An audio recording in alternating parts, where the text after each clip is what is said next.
अल्लाह ही अल्लाह किया करो, दुख न किसी को दिया करो, जो दुनिया का मालिक है नाम उसी का लिया करो। अस्सलामु अलैकुम वरहमतुल्लाहि वबरकातुहू। नाज़रीन, इस्तक़बाल है, स्वागत है आपका viral news live studio Jalgaon, Maharashtra, India में। मैं आपका मेज़बान मुफ्ती मोहम्मद हारून नदवी। आइए प्यारे मुल्क भारत की बहुत ही ख़ास बड़ी 10 अहम खबरों पर नज़र डालते हैं। लेकिन सबसे पहले मैं अपील करूंगा कि जो साथी नए हैं और अभी तक इस बेबाक सच्चे चैनल से जुड़े नहीं हैं, अगर आप चाहते हो कि आपको मुल्क भारत की और पूरी दुनिया की सही और सच्ची खबरें देखने और सुनने को मिले, तो फिर आप इस चैनल से जुड़ जाइए। सब्सक्राइब कर लीजिए हमारे इस चैनल को, बेल आइकॉन घंटी के बटन को दबा दीजिए ताकि हमारी हर वीडियो, हर खबर आपको आपके मोबाइल पर मिल सके। और हाँ नाज़रीन, हम हर रोज़ एक अपील करते हैं कि प्लीज़, ये एक प्राइवेट चैनल है और चैनल चलाने के लिए पूरी एक टीम काम करती है, बड़ा रुपया पैसा खर्च होता है। अगर आप चाहते हो कि ऐसे चैनल जो जुल्म और जालिमों के खिलाफ बेबाक अंदाज में बोल रहे हैं, अगर आप चाहते हो कि ऐसे चैनल मजबूत हों, तो प्लीज़ आप चैनल की फाइनेंशियल हेल्प, माली ताउन, माली मदद ज़रूर कीजिए। स्क्रीन पर आप नज़र डालें, हमारे चैनल का बैंक अकाउंट नंबर भी दिया गया है। और अगर आप ऑनलाइन पैसा भेजकर मदद करना चाहते हैं तो गूगल पे, फ़ोन पे और पेटीएम तीनों का एक ही नंबर है 9637541786। अल्लाह ने जो भी आपको ताकत दी है उस एतबार से हर दिन या हफ्ते, महीने में एक बार ही सही 100, 200, 500, 1000 जो भी आप चैनल की मदद कर सकते हैं, मदद कीजिए, चैनल को मजबूत कीजिए, हमारा साथ दीजिए। नाज़रीन, गुज़िश्ता कल हमारी खबरें नहीं आ पाई थी क्योंकि गुज़िश्ता कल सुबह 10 बजे से लेकर 1 बजे तक, दोपहर 1 बजे तक अल्हम्दुलिल्लाह हमारी जो कमेटी है all India Muslim personal board coordination committee, इसका मैं सदर भी हूँ, प्रेसिडेंट हूँ, अध्यक्ष हूँ। अलहाज अब्दुल करीम सारा साहब कोऑर्डिनेटर है। तो गुज़िश्ता कल सुबह 10 बजे से लेकर 1 बजे तक हमने वक्फ के काले कानून को लेकर हिंदू भाइयों के साथ चर्चा सत्र रखी थी, हिंदू भाइयों के साथ बातचीत। जी हाँ, हमारी प्रतिभाताई शिंदे उनकी अध्यक्षता में हमने कल की ये चर्चा सत्र रखी। ऐसे ही मुकुंद जी सपकाड़े और भी हिंदू भाई बड़ी तादाद में आए थे और हमने ये वक्फ का काला कानून, हुकूमत की बदमाशी क्या है, शरीयत इस्लामी कानून वक्फ के बारे में क्या कहता है, संविधान क्या कहता है, पहले ये कानून कैसा था, कितना मजबूत था, और अब ये मक्कार गद्दार सरकार किस तरीके से वक्फ की लूट मार का एक नया कानून लाई है। इन तमाम चीजों को लेकर हमने कल चर्चा सत्र रखा था क्योंकि हमारा एक मकसद ये भी है, हम लोग जन जागरूकता अभियान चला रहे हैं, लोगों में बेदारी पैदा कर रहे हैं वक्फ को लेकर। तो पहले हमने मुसलमानों को समझाया सबसे पहले कि भाई वक्फ क्या है, क्योंकि मुसलमानों को भी बहुत सारे नहीं मालूम था। वक्फ की शरई हैसियत, वक्फ की कानूनी हैसियत, ये हमने मुसलमानों को समझाया। और अब मोदी सरकार जो बदमाशी, गद्दारी और मक्कारी करके हिंदू और मुसलमानों को लड़ाना चाहती है और नैरेटिव, एक गलत माहौल और झूठ से काम ले रही है, इन तमाम चीजों को लेकर अब हम डायरेक्ट हिंदू भाइयों के पास भी जा रहे हैं और उनको समझा रहे हैं कि किस तरीके से ये वक्फ का काला कानून संविधान के खिलाफ है, मुल्क और मानवता के खिलाफ है, किस तरीके से ये कानून वक्फ की जायदाद को नापाक तरीके से कब्जा करने के लिए मोदी ने लाया है और क्या नापाक नियत है। इन तमाम चीजों को लेकर हम जगह जगह जा रहे हैं। गुज़िश्ता कल का इक़रा यतीम कॉलेज में हुआ हिंदू भाइयों के साथ चर्चा सत्र बेहद कामयाब रहा। इस चर्चा सत्र में अहले सुन्नत वल जमात के जिम्मेदार मोहतरम सैयद अयाज अली, ऐसे ही हमारी कमेटी के एक मेंबर खालिद बाबा बागबान, नगर सेवक MIM से रियाज बागबान, रफीक पटवे,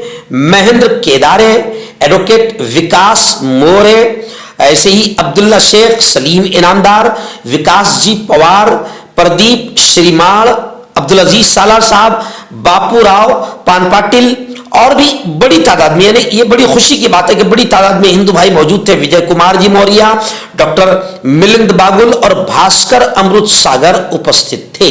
ये चर्चा सत्र हिंदू भाइयों के साथ बे इंतहा कामयाब रही। नाज़रीन, दूसरी बड़ी खबर आ रही है। जी हां, जब से नरेंद्र मोदी ने ऑपरेशन सिंदूर का जिक्र करते हुए, भाइयों बहनों, मोदी की रगों में लहू नहीं, गरम सिंदूर बह रहा है। बस उस दिन से मीम बनना शुरू हो गई। मोदी जी का मजाक, वैसे सबसे ज्यादा दुनिया में अगर किसी आदमी का मजाक बना है और उड़ाया गया है तो वो नरेंद्र मोदी है, क्योंकि बयानात ऐसे देते हैं, हरकतें ऐसी करते हैं कि उनका मजाक ही बन जाता है। अब एक चुटकी सिंदूर की कीमत तुम क्या जानो, तुम क्या जानो बाबू।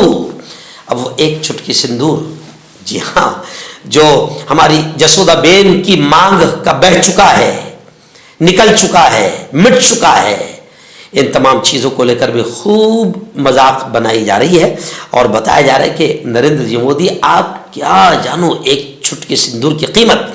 अब बड़ी खबर आ रही है कि ममता दीदी ने भी वज़ीर आज़म नरेंद्र मोदी पर हमला करते हुए सख्त जवाब दिया और कहा कि मोदी जी, क्या ऑपरेशन सिंदूर की तरह ऑपरेशन बंगाल करेंगे? यानी अब लोगों को यह तो लग चुका है कि बिहार और बंगाल का पूरा इलेक्शन ऑपरेशन सिंदूर के नाम पर लड़ा जाएगा। जबकि ऑपरेशन सिंदूर के बारे में शिवसेना के कद्दावर नेता संजय राउत ने कहा है कि यह पूरी तरीके से नाकाम हुआ है। जी हाँ, जनता इंतजार कर रही थी और पूरा फौज का मनोबल बढ़ चुका था कि अब पाकिस्तान को सबक सिखाया जाएगा, लेकिन ऐसे वक्त में सीज फायर और जंगबंदी का ऐलान करके नरेंद्र मोदी ने मुल्क की नाक कटवाई है। तो अब लेकिन मोदी जी आपदा में भी अवसर, मुसीबत का भी फायदा कैसे उठाया जाए, ये अच्छी तरीके से जानते हैं। 2019 का इलेक्शन उन्होंने पूरा 40 फौजियों की लाश पर लड़ा था। जी हां, पुलवामा पर लड़ा था। और अब ये पूरा इलेक्शन ऑपरेशन सिंदूर और पहलगाम के शहीदों के नाम पर लड़ा जाएगा। आइए नाज़रीन, बड़ी खबर आ रही है। जी हां, मुल्क के वजीर दिफा राजनाथ सिंह का बड़ा बयान आया है मुल्क की उन फौजी बेटियों को लेकर जो मुल्क का नाम रोशन कर रही है। राजनाथ सिंह ने मुसल्लह अफवाज में खवातीन, महिलाओं के रोल, खवातीन के किरदार को खिराज तहसीन पेश किया, उसको सराहा, उसकी तारीफ की और राजनाथ सिंह ने बेटियों के सम्मान में, फौजी बेटियों के सम्मान में कहा कि मुल्क की बेटियां फरीज़े वतन बखूबी अंजाम दे रही हैं। लेकिन अब लोग ये सवाल कर रहे हैं कि राजनाथ सिंह जी, मुल्क की बेटियां तो अपना फरीज़े वतन बखूबी अंजाम दे रही है, लेकिन आपकी पार्टी का एक नीच किस्म का बयान आया है मंत्री का, सूफिया कुरैशी, कर्नल कुरैशी, मुल्क की बेटी, फौजी बेटी जिसने मुल्क का सर फख्र से ऊंचा कर दिया, पाकिस्तान को यूं समझिए कि नाक को चने चबवा दिया, उस कर्नल सूफिया कुरैशी, उस फौज की बेटी, मुल्क की बेटी का अपमान करते हुए आपकी पार्टी के एक मंत्री का नीच और घटिया बयान आया है। तो क्या आपने मुल्क की बेटियों का अपमान करने वाले नीच मंत्री को कोई सजा दिलवाई है? क्या कोई आपका बयान उसके खिलाफ आया है? बिल्कुल भी नहीं। और बीजेपी के तमाम लीडरान महिलाओं के अपमान में, फौज के अपमान में लगातार बयानात दे रहे हैं। आइए नाज़रीन, छत्तीसगढ़ से बड़ी दर्दनाक, अफसोसनाक खबर आ रही है। जी हाँ, मैं आप लगातार सुन रहे हैं कि अब मुल्क में ईसाई, मुस्लिम, क्रिश्चियन या दलित, बौद्ध, SC, ST, OBC, माइनॉरिटी, अल्पसंख्यक ये महफूज नहीं है। विश्व हिंदू परिषद और बजरंग दल के आतंकियों का आतंक बढ़ता जा रहा है। अभी छत्तीसगढ़ से खबर आ रही है कि छत्तीसगढ़ में एक मिशनरी चर्च पर विश्व हिंदू परिषद और बजरंग दल के आतंकवादियों ने हमला कर दिया। बताया जा रहा है कि पादरी के खानदान पर जिस्मानी हमला हुआ, मारपीट हुई और पुलिस पर खामोश रहने का इल्जाम लग रहा है कि पुलिस सब कुछ देखकर विश्व हिंदू परिषद और बजरंग दल के आतंकवादियों को रोक नहीं पाई। जी हां, जो स्थाम्स इन्होंने कभी नहीं सोचा था कि उनके आबाई शहर छत्तीसगढ़ में इतवार को होने वाली चर्च की खिदमत इस तरह का नाखुशगवार मोड़ ले लेगी। एक हफ्ता पहले बजरंग दल के अरकान और विश्व हिंदू परिषद के साथ मिलकर गैर कानूनी तब्दीली मजहब के इल्जाम में इतवार की इबादत पर खलल डाला गया और फिर पादरी के खानदान पर हमला किया गया। नाज़रीन, आप जानते हैं कि अब ईद उल अज़हा, ईद कुर्बानी का त्यौहार करीब आ रहा है। कुर्बानी के त्यौहार के पेश नज़र उत्तर प्रदेश के सहारनपुर में भी अहम मीटिंग हुई। इस मीटिंग में मजहबी रहनुमाओं और अफसरान ने शिरकत की। इस कुर्बानी के त्यौहार को पुरअमन तरीके और भाईचारे के साथ मनाने की अपील की गई। एक्चुअल में कुर्बानी का त्यौहार हो या मुसलमानों का कोई भी त्यौहार हो, अल्हम्दुलिल्लाह बड़े अमन, इत्मीनान, शांति के साथ मनाया जाता है। लेकिन कुर्बानी के त्यौहार को लेकर भगवा आतंकी माहौल खूब ख़राब करते हैं। इसलिए बाकायदा सहारनपुर ही नहीं, मुल्क के कई इलाकों में पुलिस और इंतज़ामिया के साथ अवाम नास की, हिंदू मुस्लिम नेताओं की अहम बैठकें और मीटिंगें हो रही है ताकि इस त्यौहार को अमन व अमान के साथ, भाईचारे के साथ मनाया जाए। मैं मुसलमानों से भी हाथ जोड़कर ये अपील करूँगा कि वो जानवर जो कानूनी एतबार से बैन है, मना है, उन जानवरों को आप न लाएं, न कुर्बानी करें, न काटें, मुल्क का माहौल खराब होने न दें। बल्कि हम तो ये कहेंगे कि आप उन जानवरों को काटो ही मत। 3 महीने के बाद में देखना कि कितने परेशान हो जाएंगे खुद हमारे किसान भाई, क्योंकि शेतकरियों का, किसानों का बड़ा कारोबार है। वो इन जानवरों को बेचते हैं और उससे अपने घर के खर्च, अपनी बेटी बाल बेटियों की शादियां और प्रोग्राम घरों के कर लेते हैं। ये जानवर जब मुसलमान काटना छोड़ देगा, लेना छोड़ देगा, तो देखना 3 महीने के अंदर कैसे हालात बुरे होंगे। आइए नाज़रीन, औकाफ की हिफाजत को लेकर अल्हम्दुलिल्लाह all India Muslim personal board के बैनर तले पूरे मुल्क में तहरीक चल रही है और हर जगह जुलूस, इजलास, एहतजाज, आंदोलन, मेमोरेंडम दिए जा रहे हैं और इस काले कानून का विरोध किया जा रहा है। इस वक्त खबर आ रही है कि मुस्लिम पर्सनल बोर्ड के तहत वक्फ बचाओ तहरीक की मीटिंग हुई मुंबई में। जी हाँ, इस मीटिंग में तमाम मसलक के उलमा और अरकान पार्लियामेंट, खासदार और अरकान असम्बली की तकरीरें हुई और इस मीटिंग में खुलकर ये कहा गया कि औकाफ की हर कीमत पर हिफाजत की जाएगी। All India Muslim personal board की हिदायत के मुताबिक पूरे महाराष्ट्र में तहफ़्फ़ुज़ औकाफ की तहरीक जारी है। मुंबई में चूंकि दफ़ा 144 लगी हुई है और बारिश भी बड़ी खतरनाक हो रही है, इसलिए फिलहाल कोई अवामी प्रोग्राम मुमकिन नहीं लग रहा है। इसलिए मशवरे में यह पाया गया था कि जब तक अवामी प्रोग्राम की इजाज़त नहीं मिलती तब तक पूरी मुंबई में कॉर्नर मीटिंगें मुनक़िद की जाती रहेंगी और अवामी बेदारी के दीगर प्रोग्राम भी होते रहेंगे। नाज़रीन, आप जानते हैं कि बीजेपी सरकार, शिंदे सरकार, कुल मिला के महायुति और आरएसएस की सरकार ने इलेक्शन जीतने के लिए लाडली बहन योजना शुरू किया था। इलेक्शन के पहले बहनों के अकाउंट में 6,000, 8,000 आ गए, अच्छा फायदा मिला बीजेपी को। लेकिन उसके बाद में अब फिर बहनों को सताया जाने लगा है। अभी कई महीनों से बहनों की पेमेंट रोकी हुई थी और 2021 से 1500, 1500 से 500 पे बात आ गई।